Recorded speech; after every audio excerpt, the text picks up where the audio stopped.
नमस्कार दोस्तों, आइए सुनते हैं आधुनिक समाज की कथित प्रगतिशीलता की सच्चाई को उजागर करती मालती जोशी जी की लिखी कहानी आखिरी शर्त।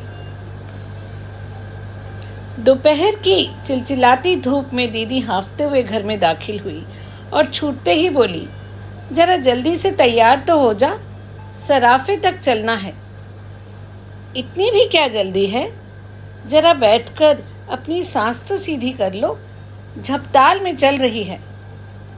चलने दो, अब 2 महीने तक मेरे पास इस मरी सांस के नखरे उठाने का समय नहीं है। अरे, इतनी कम मोहलत दी है उन लोगों ने कि मेरा तो सोचकर ही दम निकला जा रहा है। पता नहीं कैसे होगा। अब देखो ना, परसों फलदान है और अब तक दूल्हे की अंगूठी का पता नहीं है। पहेलियां तो मत बुझाओ दीदी, मैंने उनकी मेल ट्रेन को बीच में ही रोककर पूछा, ये तुम किसकी शादी की बात कर रही हो? लो और सुनो, दीदी ने तुनक कर कहा, मेरे कोई 10-5 लड़कियां हैं। मैं तो अवाक रह गई। बड़ी देर बाद मेरी आवाज़ फूटी, दीदी, क्या तुम सचमुच मधु की शादी की बात कर रही हो? क्यों, तुम्हें इतना ताज्जुब क्यों हो रहा है? दीदी ने त्योरी चढ़ाकर पूछा। मधु अब दूध पीती बच्ची तो रही नहीं। इस उम्र में तो मैं मधु की माँ बन गई थी। हाँ, तभी तो 40 की होते होते सास बनने जा रही हो। खैर, तुम अपनी बात रहने दो।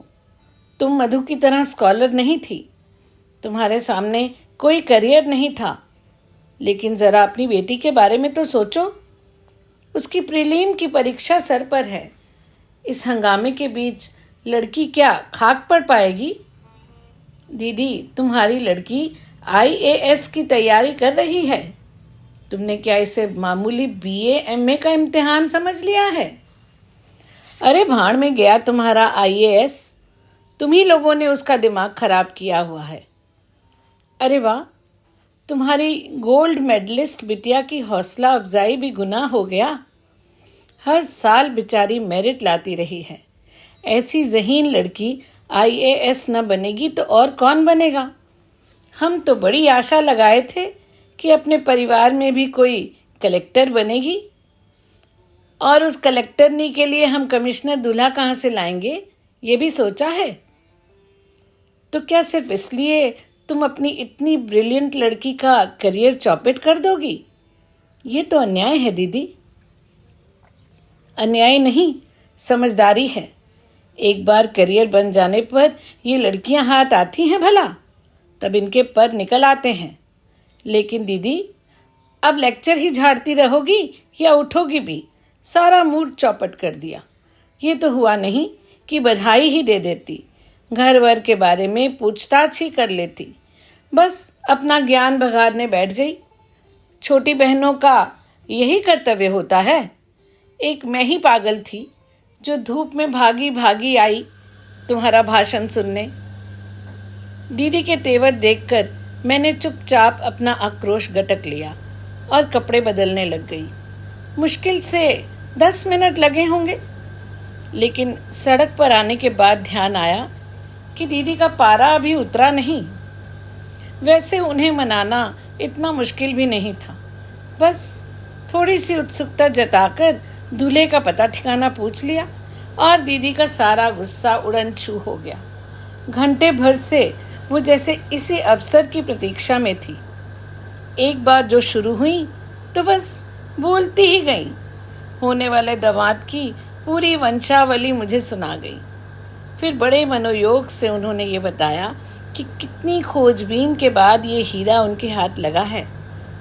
मधु ने पिछले जन्म में बड़े पुण्य किए होंगे, नहीं तो इतनी बड़ी जगह की तो वो कल्पना ही नहीं कर सकते थे।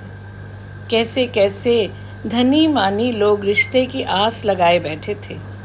ढेर सारा दान दहेज हर कहीं से मिल रहा था, पर लड़के ने मधु को देखा और सारे फोटो वापस कर दिए।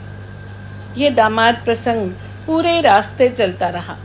प्रशंसा के लिए दीदी को जैसे शब्द ही नहीं मिल रहे थे, पर मेरा मन पूरे समय मधु में ही अटका रहा।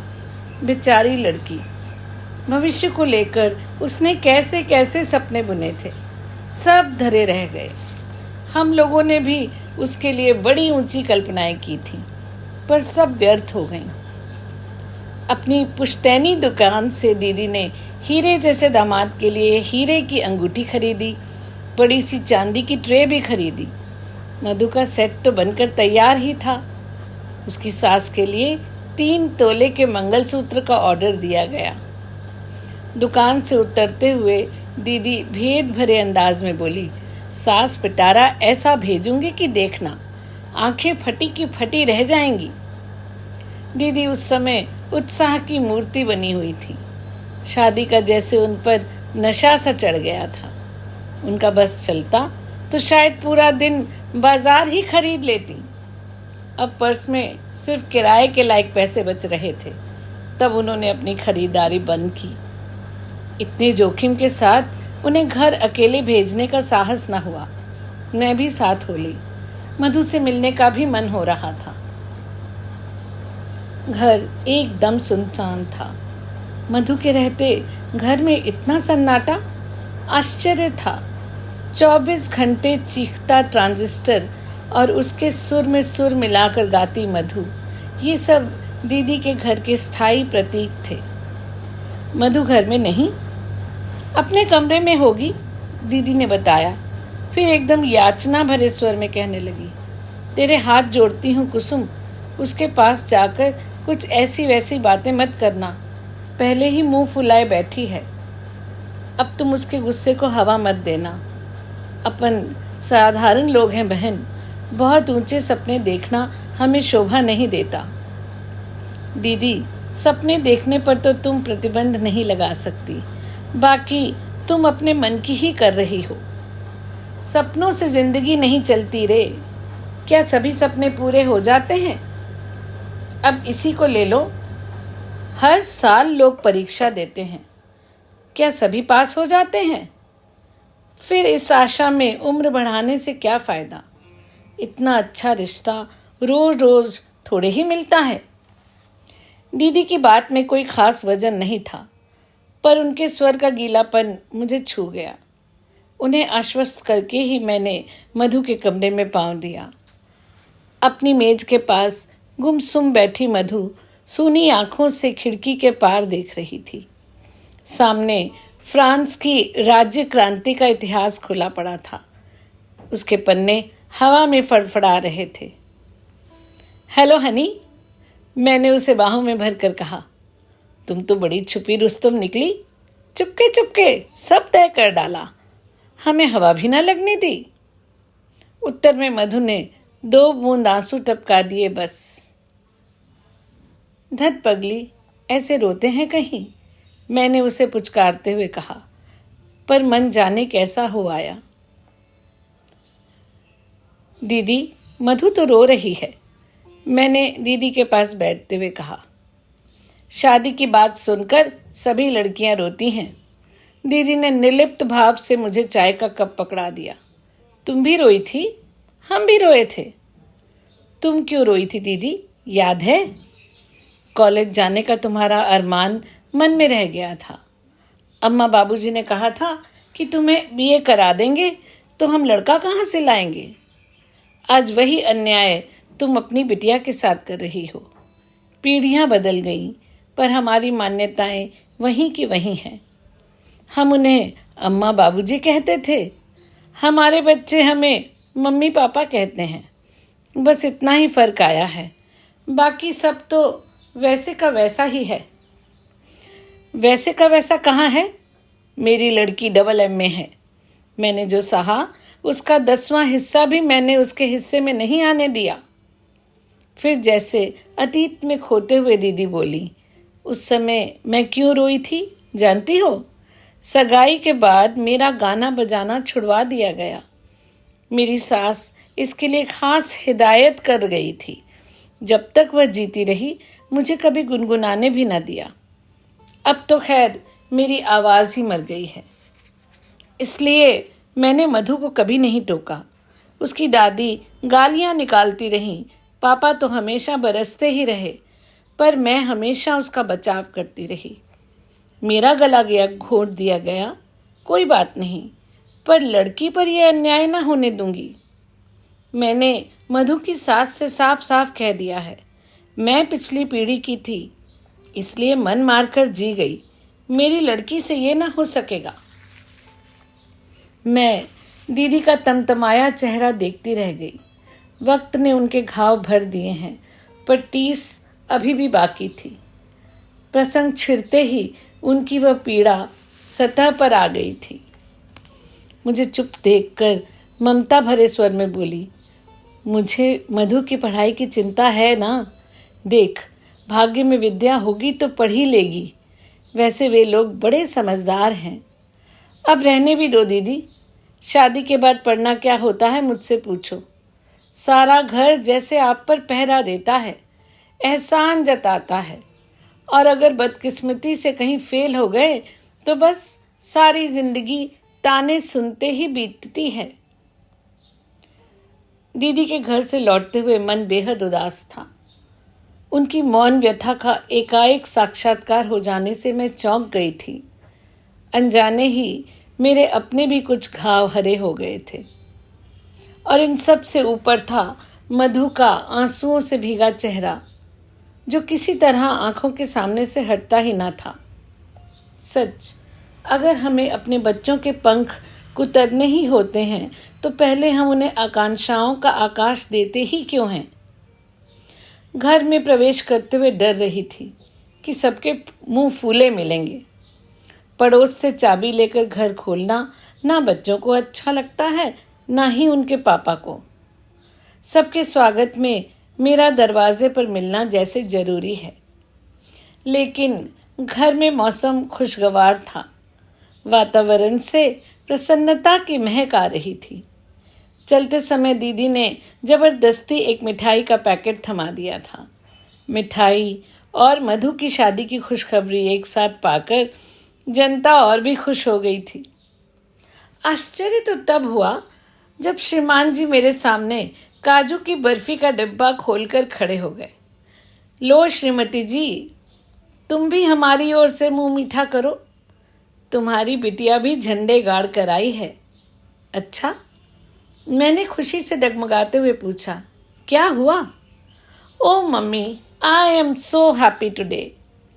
मेरी शोरसी कन्या मेरे गले से झूल गई। अरे पहले कुछ बताओ तो। तुम्हारी बिटिया को मद्रास कला केंद्र की स्कॉलरशिप मिली है। किस लिए? भरतनाट्यम के, वो क्या कहते हैं उसे, हाँ, गहन प्रशिक्षण के लिए। Extensive study in Bharatanatyam. अब हमारी लाडो 3 साल तक मद्रास में रहकर बड़े बड़े महारथियों से प्रशिक्षण प्राप्त करेगी। ओ मम्मा, आई एम सो हैप्पी। शीतल एक बार फिर मुझसे झूलने को थी कि मैंने उसे सख्ती से अलग किया और सख्त लहजे में ही उसके पिता से पूछा, 3 साल तक मद्रास में रहेगी और इसकी पढ़ाई का क्या होगा? अरे भाई, पढ़ने ही तो जा रही है। बताया ना कि गहन प्रशिक्षण के लिए जा रही है। अरे ये कोई पढ़ाई है? अच्छा भला तो नाच लेती है, अब प्रशिक्षण लेकर क्या करेगी? BA MA करके ही कोई कर लेता है कुछ। जरा इस बात पर तो गौर करो कि 810 लोगों ने फॉर्म भरे थे, उनमें से केवल 10 को चुना गया है, और उन 10 भाग्यशाली लोगों में तुम्हारी बिटिया एक है। कब भरे गए थे फॉर्म? किससे पूछकर भरे गए थे? आवेश से मेरा गला रूंग गया। इतना एक्साइट क्यों हो रही हो? इतना बड़ा कदम क्या वह अपने मन से उठाएगी? मैंने भरवाया था फॉर्म, और शायद तुम्हें बताया भी था। गलत। मुझे बताया होता तो मैं कभी हाँ न करती। मैंने तो इसे डॉक्टर बनाने का सपना देखा था। छी, मैं नहीं बनूंगी डॉक्टर। मुझे चीर फाड़ जरा भी अच्छी नहीं लगती। शीतल ने ऐसे मुंह बनाया जैसे उसे उपकाई आ रही हो। तुम्हें तो बस पैरों में घुंघरू बांधकर मटकना अच्छा लगता है। मैंने उससे भी ज़्यादा बुरा मुंह बनाकर कहा। ये अच्छी ज़बरदस्ती है। शीतल के पिता सहायता के लिए दौड़ पड़े। अगर उसकी दिलचस्पी मेडिकल प्रोफेशन में नहीं है तो ना सही, दुनिया में और भी विद्याएं हैं कि बस नाचना ही रह गया है। पर मम्मा, इसमें बुराई क्या है? देखो, वे गंभीर होकर बोले, बच्चों पर अपनी पसंद नापसंद लादने के दिन अब लद गए। हमें उनकी रुचि का ध्यान रखना चाहिए। और कैसे ध्यान रखा जाता है? मैंने चिढ़कर कहा। इसके लिए हमने ट्यूटर रखे, महंगी पोशाकें सिलवाईं, रियाज के लिए टेप रिकॉर्डर खरीदा। बच्चों के शौक के लिए हम कब पीछे हटे हैं, बल्कि अपनी हैसियत से कुछ ज़्यादा ही करते हैं। पर इसका मतलब ये थोड़े ही है कि सब कुछ छोड़कर इसी में जुट जाओ। रुपया भी फूको, साल भी बिगाड़ो। देखो, शौक अपनी जगह है, करियर अपनी जगह। डांस सिर्फ शीतल का शौक या हॉबी नहीं है कुसुम, वह उसे अपना करियर बनाना चाहती है। वाह, क्या बात है। और कल को उसकी शादी भी करनी है कि नहीं? अब ये शादी की बात बीच में कहाँ से ले आई? क्यों, कुछ गलत कहा मैंने? कल को लड़के वाले पूछेंगे तो अपने पास कुछ जवाब तो होना चाहिए कि नहीं? या कह देंगे कि साहब, लड़की पढ़ी लिखी है, बस नाचना जानती है। वो क्या कहते हैं, गहन प्रशिक्षण प्राप्त है। बहुत अच्छा लगेगा ना ये सब कहते हुए? कम से कम मुझे बुरा तो नहीं लगेगा। और इस बात को सुनने के बाद कितने लड़के शादी के लिए तैयार होंगे, जरा सोचो। तुम्हें संदेह क्यों हो रहा है? इसलिए कि मैं हिंदुस्तानी लड़कों की मनोवृत्ति को आपसे ज़्यादा अच्छा समझती हूँ। मैं जानती हूँ कि अपने आप को आधुनिक कहने वाले युवक भी पत्नी को स्टेज पर नाचते हुए नहीं देख सकते।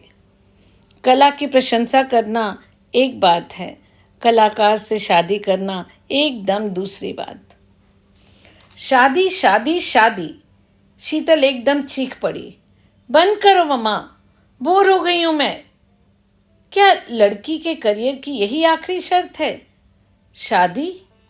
ओ माय गॉड, हाँ, यही आखिरी और अनिवार्य शर्त है, ज़रूरी शर्त है, मैंने कहा और दोनों हाथों से अपना चेहरा ढांप लिया। मेरी प्रगतिशीलता का नकाब किसी ने फाड़ कर फेंक दिया और अब मुझे अपने चेहरे पर शर्म आ रही थी। तो दोस्तों, ये थी कहानी आखिरी शर्त। पसंद आई हो तो ज़रूर लाइक कीजिएगा, शेयर भी कीजिएगा। जल्दी ही मिलेंगे एक नई कहानी के साथ। धन्यवाद।